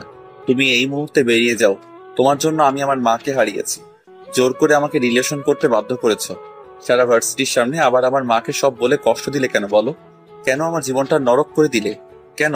কি ক্ষতি করেছিলাম আমি? তোমার সাথে দেখা হওয়ার পর থেকে আমার জীবনটা এলোমেলো হয়ে গেল, সব শেষ হয়ে গেল। তুমি আমার জন্য একটা অভিশাপ। কেন মাকে সব বললে? কেন? আমার মা ছাড়া আর কেউ নেই। এখন আমি কি করে থাকবো? এই ঘরে মা ছাড়া আমি বড় একা, বড় একা। জনি ওকে চলে যেতে বলো। ও এখানে থাকলে আমি কি করে ফেলবো নিজেও জানি না। ফারহান আমার কথা না শুনে এত অপমান করলো, কষ্ট পেলাম। যেখানে আমার দোষই নেই তার জন্য শাস্তি পাচ্ছি। না, আর কখনো ফারহানের কাছে আসবো না। ও কি বললো আমি ওর জন্য অভিশাপ? না, এই অভিশাপ হয়ে আমি আর আসতে চাই না। ও আমাকে একটুও ভালোবাসে না, একটুও না। যেখানে ভালোবাসা নেই সেখানে আমি কি করে থাকি? আর জোর করবো না, কখনো জোর করবো না নিজে থেকে। না আসলে আমিও আর আসবো না। হাতের পিঠে চোখের পানি মুছে নিলাম। তারপর ব্যাগ থেকে চিঠি বের করলাম, যা কালকে আন্টি আমাকে দিয়েছিল। আমি এগিয়ে ফারহানের কাছে যেতে নিলে ফারহান হাত উঠিয়ে থামিয়ে দেয়, যেতে মানা করে। আমি আর এগিয়ে যাই না, সাহস হয় না। এই কয়দিনে আমি একটু জায়গা করতে পারিনি ফারহানের মন। এটা ভেবে আরো কষ্ট লাগছে, মরে যেতে ইচ্ছে হচ্ছে। আন্টি তুমি কেন এভাবে চলে গেলে? আমি যে ফারহানকে হারিয়ে ফেললাম একেবারে। চিঠিটা জনের হাতে দিয়ে দৌড়ে বাইরে চলে এলাম। আন্টির কাছে গেলাম, অনেক মহিলা বসে আছে। আমি কাছে গেলাম না, দূর থেকে দেখলাম সাদা কাপড়ে মুড়িয়ে রাখা হয়েছে। আর দাঁড়ালাম না, চলে এলাম। আন্টির জন্য ফারহানের কাছে এত অপমানিত হয়ে আমি এতটা ব্যর্থ, একটু জায়গা করতেও পারিনি, একটু ঘৃণার পাত্র হলাম। 3 দিন পর, এই 3 দিন ফারহানের সাথে যোগাযোগ করিনি। অনেক কষ্ট পেয়েছি, কিন্তু কথা না বলে থাকতে পারছি না। সব রাগ ভুলে যেতে ইচ্ছে হচ্ছে। ও কেমন আছে কে জানে। মাকে হারিয়ে বেচারা তো অনেক কষ্ট পেয়েছে। আমি সেটা ভেবে ওকে একা ছেড়ে দিয়ে ভুল করেছি। আন্টি বলেছিল সব সময় ওর পাশে থাকতে, আর আমি কিনা এইভাবে চলে এলাম। ওই তুলি মেয়েটাই তো এসব করেছে, ওকে তো আমি ছাড়বো না। মিথ্যা বলা না, ভার্সিটিতেও যাইনি 3 দিন। রাগ ভুলে আবার ফারহানের কাছে যাওয়ার সিদ্ধান্ত নিলাম। ভার্সিটিতে যাওয়ার কথা বলে ফারহানের বাড়ি যাওয়ার জন্য বেরিয়ে পড়লাম। গলির মোড়ে এসে গাড়ি থেকে নামতেই তুলি বলে মেয়েটাকে দেখলাম। আমি ডাক দিব তার আগেই দৌড়ে চলে গেল। এমন ভেবে অবাক হয়ে তাকিয়ে আছি তুলির যাওয়ার দিকে। ওকে পরে দেখে নেব, আগে ফারহানের সাথে কথা বলে আসি। এগোতে লাগলাম। আজ ওকে ফারহান অপমান করবে নাকি আমাকে বোঝার চেষ্টা করবে। বাসায় ঢুকেই জনির সাথে দেখা হলো। জনি আমাকে দেখেই দৌড়ে এলো। আমার অপেক্ষায় ছিল এমন তার হাব ভাব। আমি ব্রু কুচকে তাকিয়ে আছি। রোজা, তুমি এসেছো? আমি জানতাম তুমি আসবে, রাগ করে থাকতে পারবে না। ফারহানের এমন সময় তোমাকে ওর সবচেয়ে বেশি প্রয়োজন, কিন্তু সেই তুমি এলে না এতদিন। এর জন্য ফারহানই দায়ী, কিন্তু ফারহান ওর ভুল বুঝতে পেরেছে। তুমি রাগ করে থেকো না প্লিজ। মাকে হারিয়ে ও বোঝার ক্ষমতা হারিয়ে ফেলেছিল। তখন তুলি ওইসব বললো তোমার নামে, যা খুব সহজে বিশ্বাস করে নিয়েছিল। আর যার জন্য এত কথা শুনিয়েছে, পরে কষ্ট পেয়েছে, কারণে ও মুখে স্বীকার না করলেও ও তোমাকে ভালোবাসতো, কিন্তু তোমাকে জানতে দিতে চায় না। তাই ইগনোর করতো। ও ভাবতো ও তোমার যোগ্য না। তুমি এত ধনী ঘরের মেয়ের পরে যদি আর ওকে ভালো না বাসো, তাই নিজে থেকে তোমাকে অবহেলা করতো। কিন্তু তুমি ওই দিন আর জোর না করাই আর যোগাযোগ না করাই ছেলেটা কত কেঁদেছে। একে তো মানে দুই কষ্ট কি অবস্থা হয়েছে, খায় না, ঘুমায় না, সারাদিন নিজেকে দোষারোপ করে। চিঠিটা পড়ে আরো ভেঙে পড়েছে, যাতে জানতে পারেছে আন্টির মৃত্যুর জন্য তোমার কোনো হাত নেই। তখন থেকে আরো কষ্ট পাচ্ছে, পাগলামো করছে। সব শুনে অবাক হয়ে আছে, আর কিছু না। ফারহানও আমাকে ভালোবাসে শুনেই আমার মনটা নেচে উঠল। আর কিছু না শুনেই ভেতরে এলাম। ফারহান বসে আছে, আমাকে দেখে বড় বড় চোখ করে তাকিয়ে আছে। আমি এসেছি এটা বিলিভ করতে পারছে না। কি অবস্থা হয়েছে ছেলেটার! আমি কেন এত রেগে গেলাম? না হলে আর কষ্ট কম হতো। ও, আমি এগিয়ে যাওয়ার আগেই ফারহান এগিয়ে এলো আর আমার হাত ধরে একটা কথাই বলল। রোজার খুশি আর দেখে কে? ফারহান নিজের ভুল স্বীকার করেছে, ওকে ভালোবাসে। তখন থেকে খুশিতে কি থেকে কি করবে ভাবার বাইরে। ফারহান যে এই কথা বলবে কল্পনাও আমি তো ভেবে নিয়েছিলাম। ফারহানকে আর কখনো পাবো না, ওকে ভুলতে হবে। কিন্তু আল্লাহর অশেষ মেহেরবানি আমার কাছে ফারহানকে দিয়েছে। ফারহান আমাকে ভালোবাসি বলেছে। 1 সপ্তাহ হলো ফারহান ভার্সিটি আসে না, ফোন দিলে ধরে না বেশি। আমি ডিস্টার্ব করি না। এখন সবে মাত্র মাকে হারিয়ে কষ্টে আছে, তাই হয়তো। কিন্তু আর 3 দিন পর এক্সাম। এখন তো ফারহানের ভার্সিটি আসতেই হবে, কষ্ট তো হবে। তাই ভার্সিটি না এসে লেখাপড়ার ক্ষতি কেন করবেন? রাতে ফোনে ফারহানকে অনেকবার বোঝাতে চেয়েছি, মানে বলতে চেয়েছি, কিন্তু ফারহান ভার্সিটির ব্যাপারে কিছু বললেই ফোন রেখে দেয়। তাই আর ফোনে না, সরাসরি ওর বাড়িতে চলে যাব। ভার্সিটির জন্য তৈরি হয়ে বেরিয়ে পড়লাম। গাড়িতে উঠে স্টার্ট দিব, ভাইয়া এসে এই গাড়িতে বসতো। আমি স্টার্ট দেওয়া বাদ দিয়ে অবাক হয়ে তাকালাম। কিরে, এভাবে তাকিয়ে আছিস কেন? তাড়াতাড়ি ছাড়, আমার অফিসে লেট হয়ে যাচ্ছে। মানে তোর লেট হচ্ছে তো তুই এখানে উঠছিস কেন? তোর গাড়ি করে। সেটা খারাপ হয়েছে, কাল অফিস থেকে আসতে খারাপ হয়ে গেছে। আমি তো অটো করে বাড়ি এসেছি, ঠিক হয়নি। তোর সাথেই যেতে অফিসের রাস্তা তো তোর ভার্সিটির দিকেই, তাই তোকে রেখে আমি গাড়ি নিয়ে চলে যাব। তারপর ড্রাইভারকে দিয়ে পাঠিয়ে দিব, গাড়ি নিয়ে আসবে। রোজার কপালে কোচ পড়ল। কোন জ্বালা! আজকে ভাইয়ার গাড়ি নষ্ট হতে হলো। আমি তো ভার্সিটি যাব না, এটা তো আর ভাইয়াকে বলা যাবে না। এখন ভার্সিটি গেলে অনেক সময় লস হয়ে যাবে। কি করি এখন? হঠাৎ বুদ্ধি এলো রোজার মাথায়। আচ্ছা ভাইয়া, তুমি আমার গাড়ি নিয়ে চলে যাও। চলে যাব মানে? তুই যাবি না? না। না মানে কি? তোর না পরীক্ষা চলে এসেছে, এখন অফ দেওয়া ঠিক না। চুপচাপ চল, আমি সাথে গেলে সমস্যা কি? সমস্যা না তো ভাইয়া, আমি বলতে চাইছি তুমি চলে যাও। আমার জন্য কেন দেরি করবে? ভার্সিটি থামবে, আর আমি তো জোরে চালাই না। আমি বরং আজ লোকালেই চলে যাই। না, একদম না, লোকালে যাওয়া দরকার নেই। কাল আমি বুঝেছি কি বাজে অবস্থা তোর, কষ্ট হবে, আর আমার তোর জন্য লেট হবে। জোরে চালাস না তো, আমি ড্রাইভ করি, তুমি পাশে বসো। না ভাইয়া, আমার লোকালে যেতে প্রবলেম নেই, তুমি যাও না গাড়ি নিয়ে। আর পাঠাতে হবে না, আমি ঠিক চলে আসবো, প্রবলেম হবে না। ভাইয়া কিছুতেই আমাকে রেখে যাবে না। তো আমি কোনোভাবে যাব না ভাইয়ার সাথে। আমার শুধু প্রেরণা উঠে ভাইয়া চলে গেল গাড়ি নিয়ে, আর আমি চললাম গাড়ি খুঁজতে। দাঁড়িয়ে আছি তো আছি, কোনো গাড়ি পাওয়া যায় না। এইভাবে অন্যরা চলে কিভাবে? কোনোভাবেই গাড়ি পেলাম না। আগে যেতে চাইলে এই অবস্থাই হয়। বাসায় চলে এলাম। আম্মু আমাকে দেখে অবাক হয়ে জিজ্ঞেস করলো কি হয়েছে। সব বললাম। সব শুনে আম্মু আমাকে এই বকল, যাইনি ভাইয়ের সাথে। তাই আম্মুকে চোখ করিয়ে জিজ্ঞেস করলাম এখন যাব কি করে, সেই সাজেশন দাও। আম্মু বলল স্কুটিটি নিয়ে যাও। হঠাৎ কথা বলাতে আমি লাফিয়ে উঠলাম। আমার তো মনেই ছিল না আব্বু এবার জন্মদিনে গাড়ি দিয়েছে, তাই আর স্কুটির কথা মনেই নেই। 6 মাসের মতো হয়ে গেছে ওইটা ধরিনি। আম্মুকে জড়িয়ে ধরে চুমু খেয়ে বেরিয়ে গেলাম। রফিক চাচা কে বলে সেটা বের করে আনলাম। কি অবস্থা হয়েছে! মাকড়সার জালে পড়ে আছে, ধুলো ময়লা লেগে আছে। তখন ব্যবহার করতাম, কত যত্ন করা হতো। এখন নতুন পেয়ে এটাকে একেবারে অবহেলায় ফেলে রেখেছি, দেখেই খারাপ লাগছে। এটা আব্বু যখন গিফট করেছিল কত খুশি হয়েছিলাম, কত স্মৃতি আছে এই স্মৃতিতে। অথচ এখন এটাকে ভুলে গেছি। মানুষ সত্যিই স্বার্থপর। নতুন ভালো কিছু পেলেই পুরনো জিনিসকে অবহেলা করতে থাকি। রফিক চাচাকে বলে পরিষ্কার করতে লাগলাম, আমিও করছি সাথে। অবশেষে শেষ হলো, পানি দিয়ে মোছা হয়েছে, যার জন্য আবার আগের মতো সুন্দর লাগছে। দেখি মুখে হাসি ফুটে উঠলো। ফারহানদের বাসার গলি দিয়ে আজ বাইক ঢুকছে, কারণে গাড়ির মতো তো আর বাইক বড় না। আমি নেমে হাত দিয়ে নিয়ে যাচ্ছি। হঠাৎ তুলিকে চোখে পড়লো। মেয়েটা এখনো আমাকে খেয়াল করেনি। দেখেই বাইক রেখে ওর হাত ধরে টেনে আনতে লাগলাম। আচমকা টানাতে ভয় পেয়ে আমার দিকে তাকালো, আর আমাকে দেখে অবাকের সাথে ভয় পেয়ে গেল। হয়তো হাত ধরা না থাকলে ছুটে পালাতো, কিন্তু সে সুযোগ নেই। আমি যে হাত শক্ত করে ধরে রেখেছি। আমার হাত ছাড়েন, এমন করে টানছেন কেন? আমি কিছু না বলে বাইকের কাছে এনে হাত ছাড়লাম না, দাঁড়ালাম। আমারে আনে আনলেন কেন? তোমার সাথে আমার জরুরি কথা আছে তুলি। আমার আপনার লগে কোনো কথা নাই, আমার হাত ছাড়েন কইতাছি। সরি, হাত ছাড়তে পারবো না। আমাকে দেখে ভয় পাচ্ছ কেন আর লুকাচ্ছ কেন?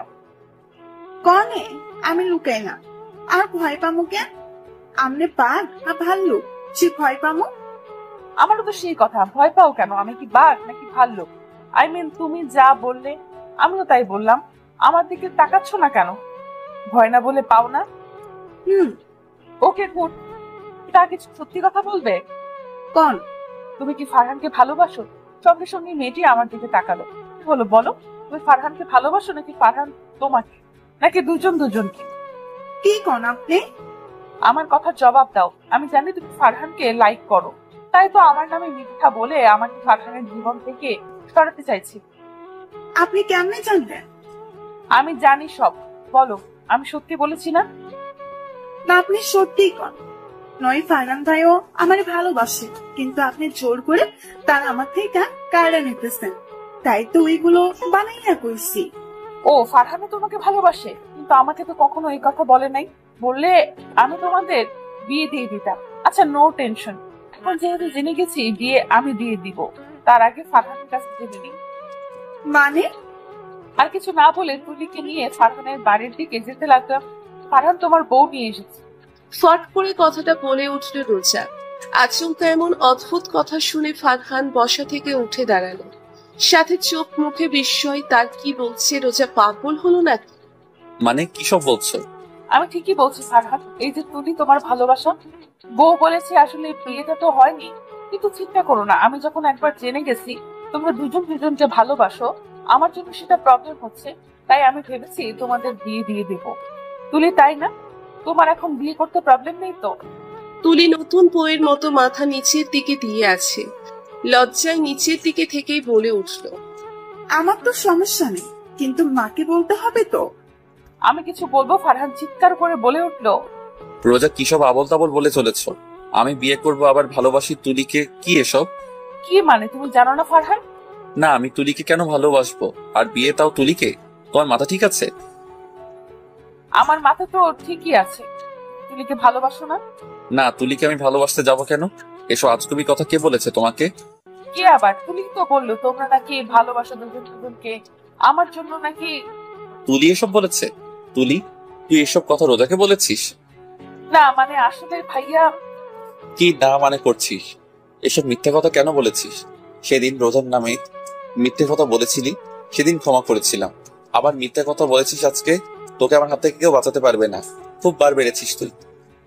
কথাটা বলে ফারহান আমাদের দিকে এগোতে লাগলো।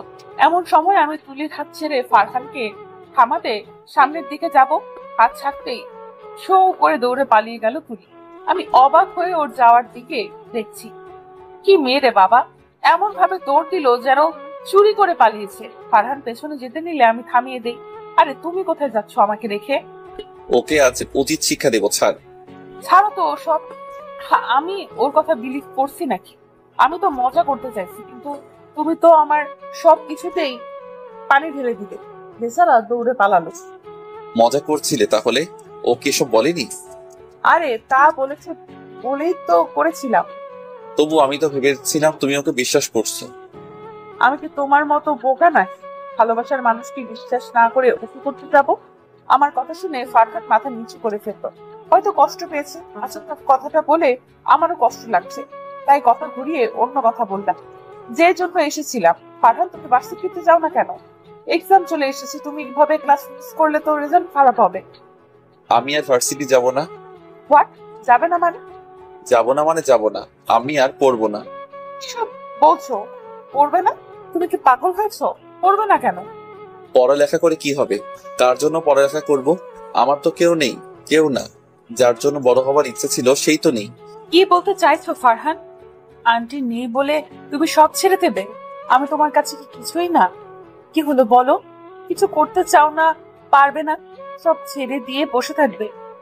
এতে আন্টি ভালো থাকবে না, সে কষ্টে থাকবে। কারণ আন্টি নিজের চিকিৎসা না করে তোমার জন্য রেখে গেছে, যাতে পড়ালেখা করে ভালো কিছু করতে পারো। কিন্তু তুমি কি করতে চাইছো? সব ছেড়ে দিয়ে তার আত্মাকে কষ্ট দিতে? আমার কথায় ফারহান কিছু বলল না, চুপ করে রইল। সেদিনের মতো চলে এলাম। জানি না ফারহান কি করবে, ও কিছু বলেও নি, চুপ করেই ছিল। পরদিন ভার্সিটি এসে দেখি ফারহান এসেছে। আমার খুব ভালো লাগলো ওকে ভার্সিটিতে দেখে। শপিং মলে দাঁড়িয়ে আছি। এখানে কেন এলো ফারহান? ভেতরে চলো, তুমি কিছু কিনো। আমি কি কিনবো?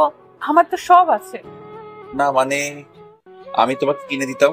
কিছু একটা কিনো প্লিজ, আমার তোমাকে কিনে দিতে ইচ্ছে হচ্ছে। এসবের কি দরকার ছিল ফারহান? আমার তো সবই আছে। আচ্ছা, তুমি এত করে বলছো যেহেতু কিনছি, কিন্তু তুমি পছন্দ করে দেবে ওকে? আমি পছন্দ করব কিভাবে?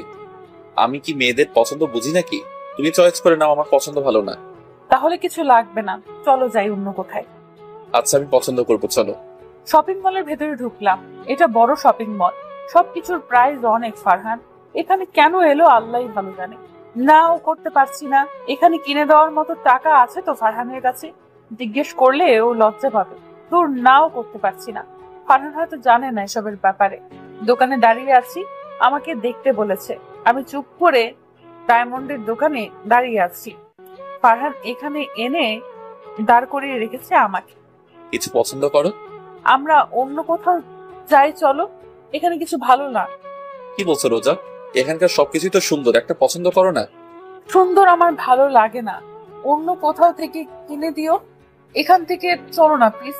ধুর, বুঝছো না আমি পছন্দ করছি। দাঁড়াও। ফারহান একটা আংটি এনে আমার হাতে দিয়ে দেখালো, বলল আমি কৃত্রিম হাসি মুখে ঝুলিয়ে রেখেছি, এখনই ফারহানের হাসিটা চলে যাবে। চলে গেল। প্রাইস জানতে চাইতেই ফারহানের হাসি মাখা মুখ কালো হয়ে গেল। আমি টেনে ওকে বাইরে নিয়ে এলাম। ফারহান মুখ কালো আর লজ্জা পেয়েছিল। সেদিন আর আমার দিকে ঘুরেও তাকায়নি। ওরা জানতো না ওইটা এত দামি হবে, আমি শিওর। কিন্তু ফারহান ওখানে গেল কেন? ফারহানকে পরে বলেছিলাম, ফারহান তুমি আমাকে ডায়মন্ডের দোকানে কেন নিয়ে গেলে? তুমি তো জানো ওগুলোর দাম অনেক, আর এত দামের জিনিস আমি কি চেয়েছি তোমার কাছে? আমাকে তুমি কিছু দিতে চাও ভালো, সেটা যে দামেরই হোক না কেন, আমি সেটা বলে গ্রহণ করব। দামের বিচার করে নয়। ভালোবাসার মানুষের দেওয়া যে কোনো উপহার আমার কাছে স্পেশাল। ফারহান মাথা নিচু করে আমার কথা শুনে মুগ্ধ চোখে তাকিয়ে যা বলল, তাতে আমার রাগ সাত আসমানে চলে গেল। অনেক এসব বলেছে আমাকে এখান থেকে গিফট করার জন্য। গিফট করার বুদ্ধি অনেক ফারহানকে দিয়েছে, কিন্তু সামনে রাগ প্রকাশ করিনি। ভার্সিটি বসে আছি, ফারহান এখনো আসেনি। আমি ইচ্ছা করে আগে এসেছি অনেককে আজ আচ্ছা মতো অপমান করব। ওর জন্য সেদিন ফারহানের মুখ কালো করেছিল। সিটে বসে কথা ভাবছি, পাশে কলি আর আনিশাও আছে। কথা বলছি না বলে জ্বালাচ্ছে। কিছু বলবো অমনি অনেক এলো ক্লাসে। আমি উঠে অনেক যে সিটে বসলো, আমিও গিয়ে বসলাম। হঠাৎ আমাকে নিজের পাশে বসতে দেখে অবাক চোখে তাকালো। এত অবাকের কিছু হয়নি অনেক, তোর সাথে জরুরি কথা আছে তাই চলে এলাম। আমার সাথে তোর জরুরি কথা? তুই যা শুরু করেছিস একদম ঠিক করছিস না। ফারহানকে এসব বলে আমার মন থেকে নিজের জন্য ভালোবাসা একটুও কমবে না। নেক্সট টাইম আলতু ফালতু কিছু ফারহানকে বললে আমি তোকে দেখে নেব। ওর উত্তরের আশা না করে আমি চলে এলাম। আনিশা আর কলি তো আমাকে এভাবে কথা বলতে দেখে অবাক হয়ে তাকিয়েছিল। আমি কাছে যেতেই জিজ্ঞেস করতে লাগলো কি হয়েছে, সব খুলে বললাম ওদের। তিনজন বসে এসব বলছি, ওরা তো অনেকের উপর রেগে গেল। একটু পরেই ফারহানও চলে এলো।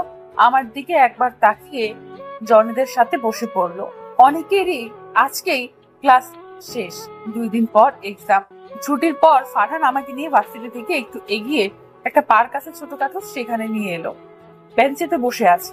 ফারহান আর একদিন আছে এক্সামে, তুমি কিন্তু ভালো করে পড়বে, পড়ালেখা তোমাকে ভালো করে করতে হবে, নয়তো আব্বু তোমার কাছে আমাকে বিয়ে দেবে না। চলো এখানে বসে থেকে সময় নষ্ট না করে বাড়ি যাও। বলেও ফারহান উঠছে না। কি হলো, উঠো। তোমাকে বলে একটা প্যাকেট বের করলো। আমি ব্রু কুচকে তাকিয়ে আছি। এটা কি ফারহান? তোমার জন্য কিনেছিলাম, দেখো তো পছন্দ হয় কিনা। বেশি দামি না। আবার দাম নিয়ে পড়লে? তুমি আমাকে কিছু দিলে, এটাই তো অনেক ফারহান। দামে কি আসে যায়? তোমার দেওয়া যা কিছু আমার জন্য খুব স্পেশাল, কারণ তোমার দেওয়া গিফট, এতে তোমার ভালোবাসা মিশে থাকবে। তাও তো, কি আছে এতে? বলে প্যাকেট হাতে নিলাম। ওয়াও পায়েল, তো নাইস ফারহান, আমার খুব পছন্দ হয়েছে। ফারহান রোজার দিকে তাকিয়ে আছে। রোজা হাসি মুখে পায়েল দেখছে, তারপর ব্যাগে ভরে নিল। সত্যি পছন্দ হয়েছে নাকি আমাকে খুশি করতে মিথ্যে বলছো রোজা? সত্যি আমার খুব পছন্দ হয়েছে। তোমাকে কেন খুশি করতে মিথ্যা বলবো? পছন্দ না হলে বলে দিতাম। চলো এবার। দুদিন পুরো দমে পড়তে লাগলাম। কথা কম, পড়া বেশি। রাতে কিছু সময় কথা বলি, কিন্তু আমি পড়ার কথা বেশি বলি। পরীক্ষা শেষ হতে লাগলো। পরীক্ষা ভালোই হয়েছে। শেষ পরীক্ষা দিয়ে বাড়ি দেরি করে আসলাম, আর সেদিন আমার জন্য চমক অপেক্ষা করছিল। ফারহানের ব্যাপারে বাড়িতে সবাই সবকিছু জেনে গেছে, কিন্তু কি করে আব্বুকে আমি পরে ধীরে সুস্থে বলতে চাইছিলাম, কিন্তু কেউ বাজে ভাবে বলেছে। ভাইয়া আব্বু রেগে আছে। ফারহানের সম্পর্কে জিজ্ঞেস করলো, আমি সব বললাম। বিপরীত গালে পড়লো চর, যা আব্বু দিয়েছে, যে কখনো আমাকে মারেনি, আজ আমার গায়ে হাত তুললো। একটা বস্তে ছোট লোককে তুমি ভালোবাসি বলছো? রোজা, তুমি কি পাগল হয়ে গেছো? আমাদের সাথে যাই প্রেম করবে, নিজের লেভেলে কারোর সাথে করতে পারতো, যার পরিবারে কেউ নেই, ছোট একটা বাড়ি। তুমি কি করে ভালোবাসতে পারলে? রোজা, আমি অবাক হচ্ছি তোমার চয়েস দেখে। এই ছোট লোক তোমাকে ভালোবাসে না, টাকা দেখে ভালোবাসি বলছো। ভাইয়া আব্বু আমাকে যা নয় তাই বলে, সাথে ফারহানকেও। আমার চোখ দিয়ে পানি পড়ছে। ফারহানকে খারাপ বলছে, যা আমার সহ্য হচ্ছে না। 1 সপ্তাহ ধরে ফারহানের সাথে যোগাযোগ করতে পারছি না। আব্বু আমার ফোন নিয়ে নিয়েছে, ঘর বন্দি করে রেখেছে। কি এমন বলেছে যে যার জন্য এমন করা? যে আব্বু কখনো আমার কোনো কথা ফেলেনি, সে আজ আমার কথা চিন্তা না করে আমাকে কষ্ট দিচ্ছে। নিজের আব্বু ভাইয়াকে চিনতে পারছি না, তারা এমন করছে কেন ফারহানের সাথে? কথা বলতে না পারতেই কত কষ্ট হচ্ছে, সেটা একমাত্র আমি বুঝতেছি। আব্বুকে বোঝাতে চাইলাম, তার এক কথা, ফারহান ছেলে ভালো না, গরিব, টাকার লোভী, স্বার্থের জন্য প্রেম করছে। এসব বলে আমার মাথা খাচ্ছে, আমার কথা শুনতেও চাচ্ছে না। তারা এতটা ভুল বুঝছে, কেউ ইচ্ছে করে এমন করেছে আমি নিশ্চিত। না হলে এত না এমন করছে পেছনে থেকে। আমার ফারহানের টাকার লোভ নেই, ও খুব ভালো। আপু তোমরা কেন বুঝছো না? ওর সাথে কথা না বলে যে আমার খুব কষ্ট হচ্ছে। এদিকে কালকে আব্বু আমার বিয়ের কথা বলেছে শুনেছি, কিন্তু কিছুতেই আমি বিয়ে করব না, যাই হয়ে যাবে না কেন। বালিশে মাথা রেখে একাধারে কেঁদে চলেছি। এখন রাত 11টার মতো বাজে। হঠাৎ বারান্দায় ঠাস করে কিছু পড়ার শব্দ কানে আসতেই রোজা কান্না বন্ধ করে উঠে বসলো। এত রাতে কিসের শব্দ হচ্ছে ওইখানে? ভূতের ভয় পাচ্ছে। ভূত নাকি ভয়ে জড়সড় হয়ে বসলো।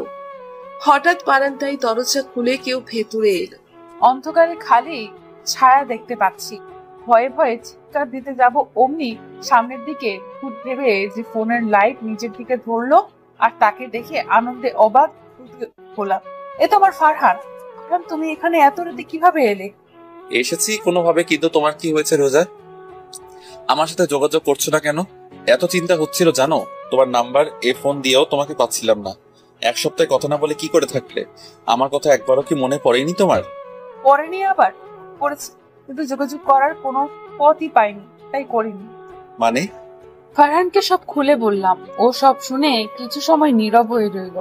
আমি ওর মুখের পানে তাকিয়ে আছি। কি হলো ফারহান, কিছু তো বলো।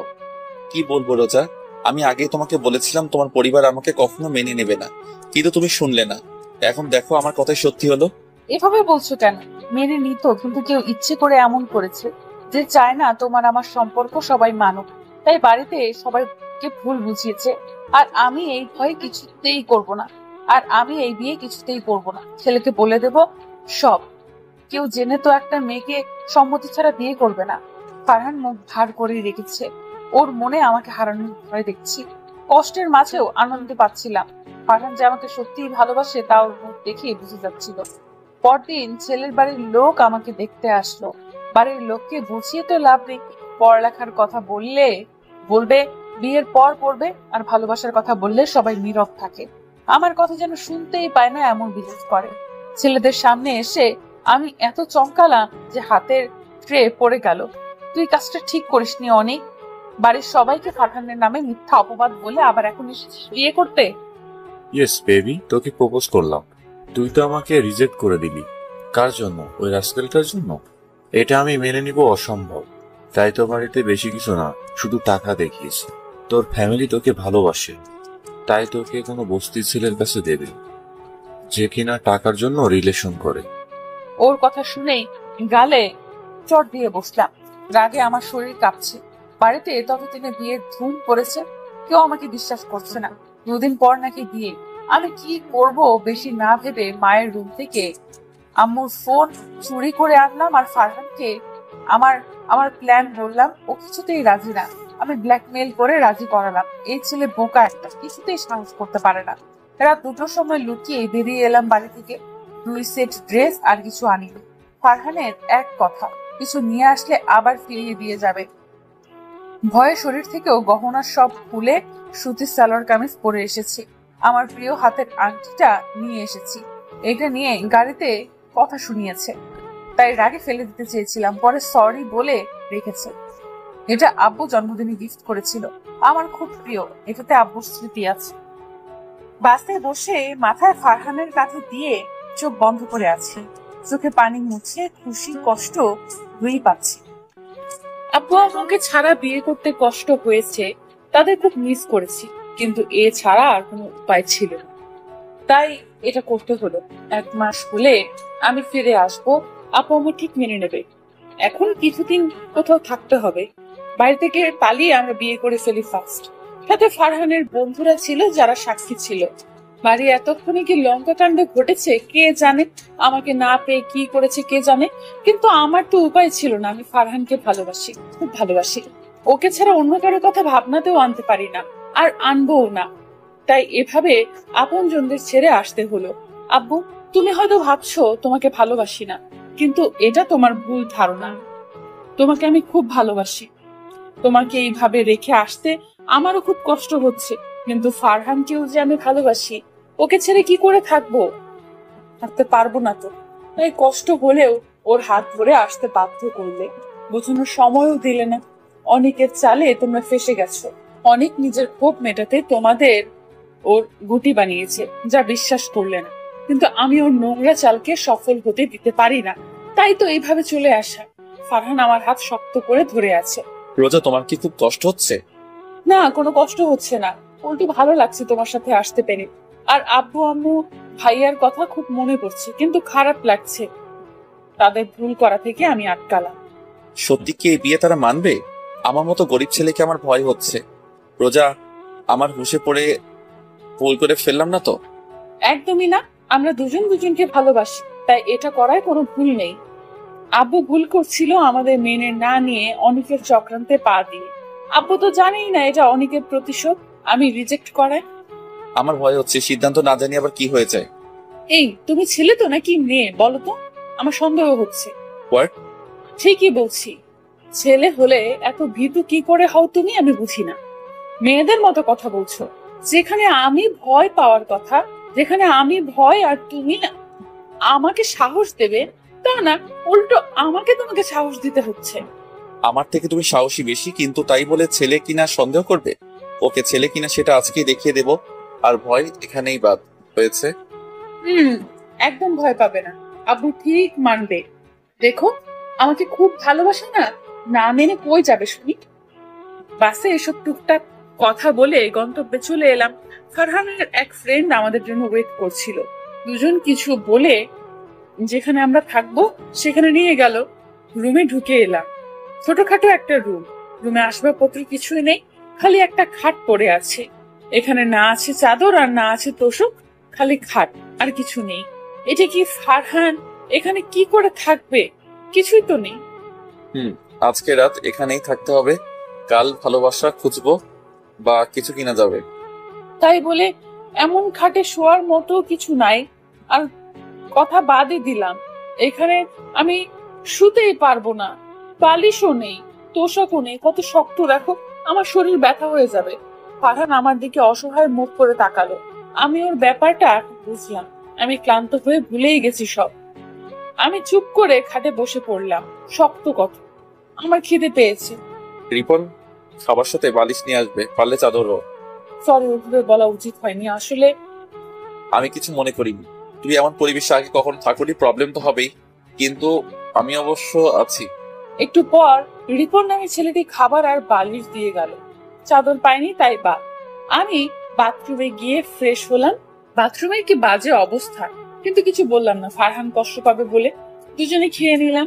আমি খেতে বসে বেশি খেয়ে ফেলেছি, টেরই পাইনি অনেক খিদে পেয়েছিল। পাশে ফারহান যে না খেয়ে বসে আছে খেয়ালই করিনি। যখন খেয়াল হলো, খাওয়া বাদ দিয়ে ফারহানকে দিলে আমাকে আগে খেতে বলে। আমি জোর করে এক লোকমা মুখে দিয়ে দিতেই ফারহানের চোখে পানি চলে আসে। আমার জন্য তোমাকে কষ্ট করতে হচ্ছে রোজা, আমি তোমার যোগ্য না। দেখো তুই কত ভালো খাবার খাও, আর আমি কি খাওয়াচ্ছি, আর থাকার জন্য ভালো। আর বলতে না দিয়ে ওর মুখ চেপে ধরেছিলাম। তোমার এই খাবার আমার অনেক বেশি ভালো লেগেছে, দেখছো না কেমন তোমায় না দিয়ে খেয়ে নিচ্ছিলাম। আর নিজেকে কখনো অযোগ্য ভাববে না, তুমি আমার জন্য পারফেক্ট। তাই তো তোমার হাত ধরে এসেছি, বুঝেছো? বালিশ হলেও বিছাবো কি। আমি ব্যাগ থেকে ওড়না বের করে বিছানাতে লাগালাম। খাটের কোনায় বসে আছে আর আমার সামনে ফারহান যুদ্ধ করছে। এইটা যে সে যুদ্ধ না, রান্নার যুদ্ধ। সকালে উঠে রান্নার জিনিস কিনতে গিয়েছিল ফারহান। রান্না করার সব কিছু এনেছে, প্রয়োজনীয় সব কিছু এনেছে।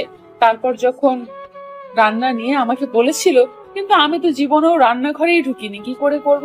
তারপর নিজেই করতে বসেছে। কিন্তু ও যে রান্নায় কাঁচা দেখেই বুঝে যাচ্ছে। তরকারি নিয়ে যুদ্ধ, এবার এনেছে মাছ, সেটা কি করে ধরবে ধরে বসে আছে। এদিকে এমন নাকানি চোবানি দেখে অনেকক্ষণ হাসি চেপে বসেছিলাম। সেই মাছটা ফাল দিয়ে হাত থেকে পড়ে গেল, আর আমি কি গলা ফাটিয়ে হাসিয়ে উঠলাম। ফারহান আমার দিকে একটু অসহায় করে বোঝায় হেল্প করতে। ফারহান, তোমাকে কে বলেছিল মাছ আনতে বলো তো? আমি ভেবেছিলাম তুই মনে হয় সব পারো। এখন কি করবে বলো? আমার খেতে পেয়েছে তো, পেট ব্যথা করছে। একে তো রান্না করতে পারি না, তার উপর মাছ। তুমি ভাবতে পারো মাছটা কি করবো? আমি তো কাটতে পারছি না, কেউ যদি একটু দেখিয়ে দিত। আসলে কি করা যায়? আমি উঠে দাঁড়াতেই দরজায় টোকা পড়লো। আমি গিয়ে দরজা খুলে দেখি একটা মহিলা দাঁড়িয়ে আছে। কি গো করবো, দেখতে এলাম। খেয়েছো কিছু? তোমার স্বামী না বলে খাবার আনতে গেছে, সে এসেছে কি? বলতে বলতে সে ভেতরে চলে এলো। আমাদের পাশের রুমে তারা থাকে। ফারহান যখন বাইরে গিয়েছিল, মহিলাটি এসে আমার সাথে পরিচিত হয়েছে।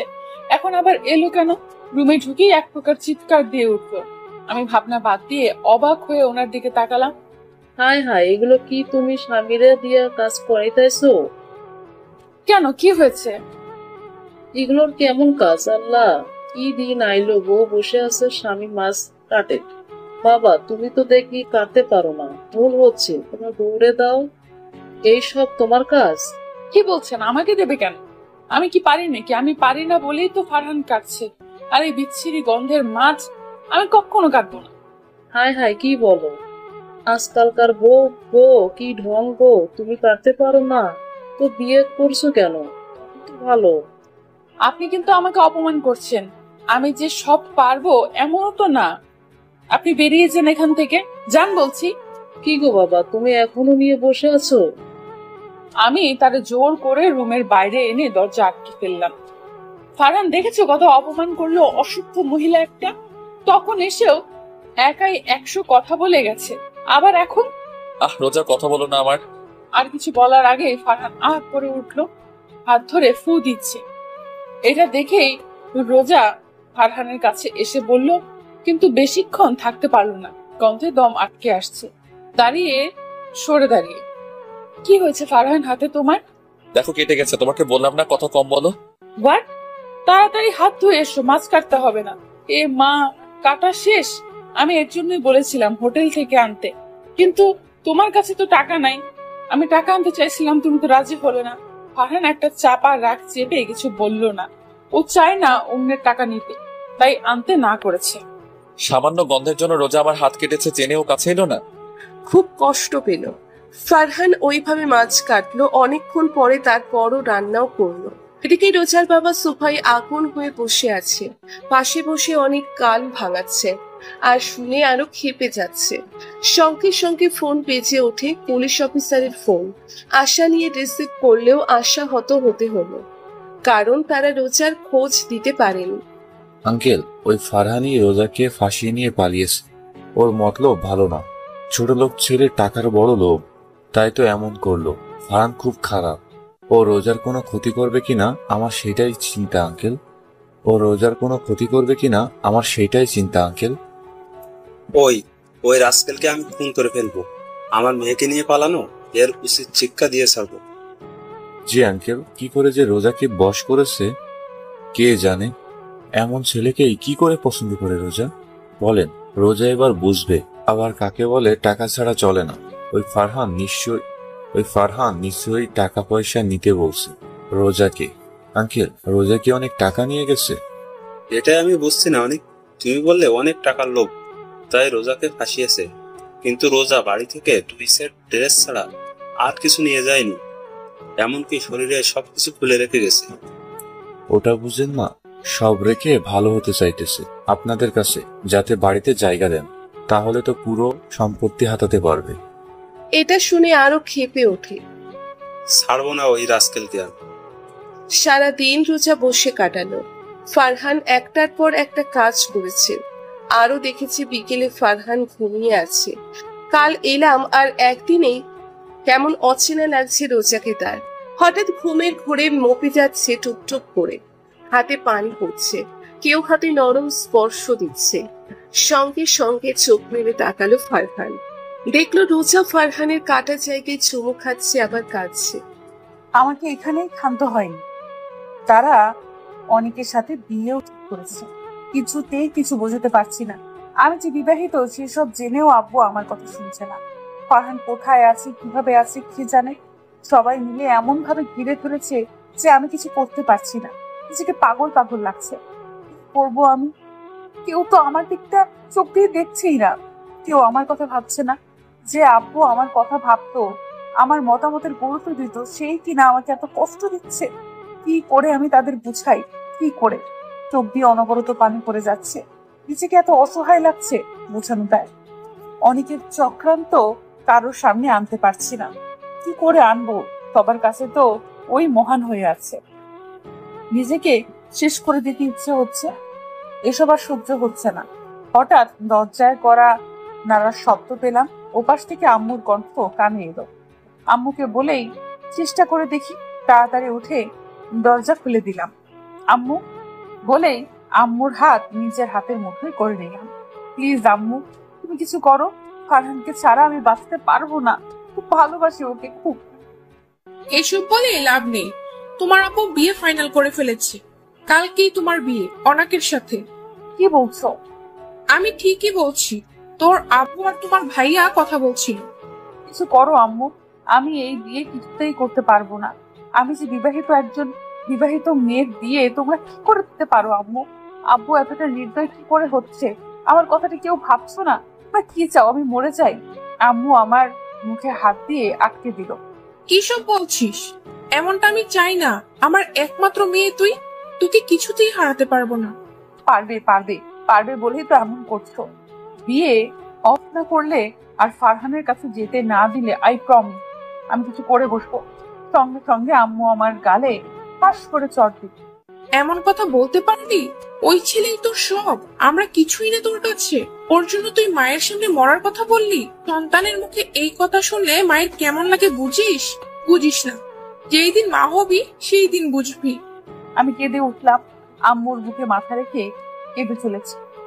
আম্মু আমার ফারহানের কাছে যেতে দাও না গো, ওকে ছাড়া বাঁচতে পারবো না। আর কাঁদিস না, আমি দেখছি। থ্যাংক ইউ সো মাচ আম্মু। আমি খাটে খুশি হয়ে বসে আছি। আম্মু যেহেতু এখনই বলেছে নিশ্চয়ই কিছু করবে, আব্বুকে রাজি করাতে পারবে, আমি শিওর। কিন্তু আমার আশায় জল ঢেলে দিল। আব্বু চেঁচামেচি করে রাতেই বিয়ের ব্যবস্থা করতে লাগলো। আম্মুকে বন্দি করে রেখেছে, বিয়ে দিয়েই ছাড়বে। ভাইয়াও বাড়িতে নাই, বিকেল থেকে দেখছি না। ভাইয়ার মনটা কাল একটু নরম ছিল।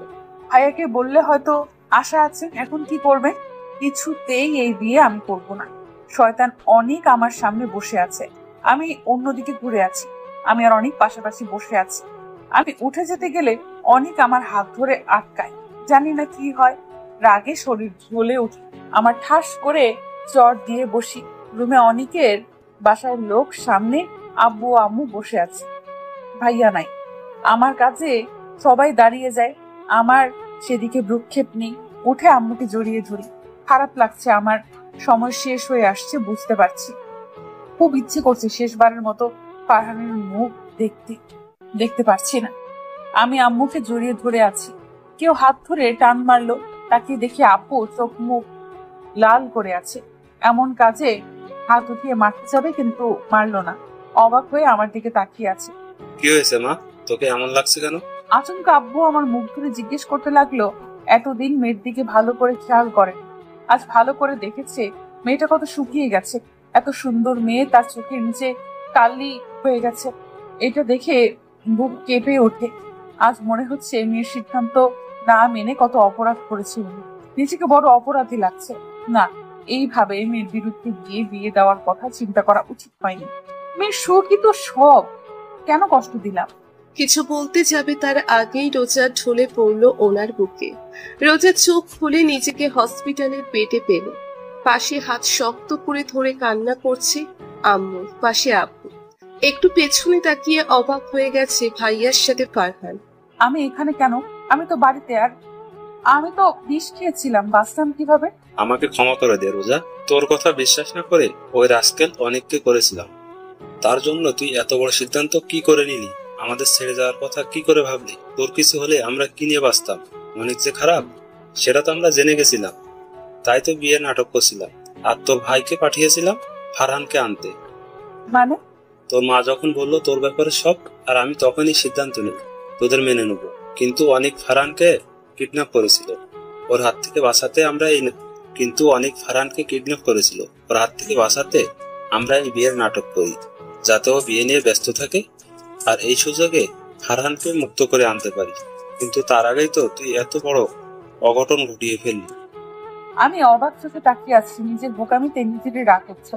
ইস, এখন যদি সত্যি মরে যেতাম, ফারহানকে কোথায় পেতাম? আব্বুকেও ভুল বুঝতাম। আব্বুকে জড়িয়ে ধরে থ্যাঙ্কস বললাম মেনে নেওয়ার জন্য। খুব খুশি হলাম। ভাইয়া এসে কথা বলে বেরিয়ে গেল। সবাই চলে গেলে ফারহান আমার পাশে এসে বসে অভিমান নিয়ে অন্যদিকে তাকিয়ে বলল, রোজা, তুমি আমাকে একটু ভালোবাসো না, আজ বুঝলাম। মানে? হ্যাঁ, ভালোবাসলে একা ফেলে কি করে চলে যেতে চাইছিলে? আমি কি জানতাম এত বড় সারপ্রাইজ আছে আমার জন্য? সবাই ভালো থাকুন।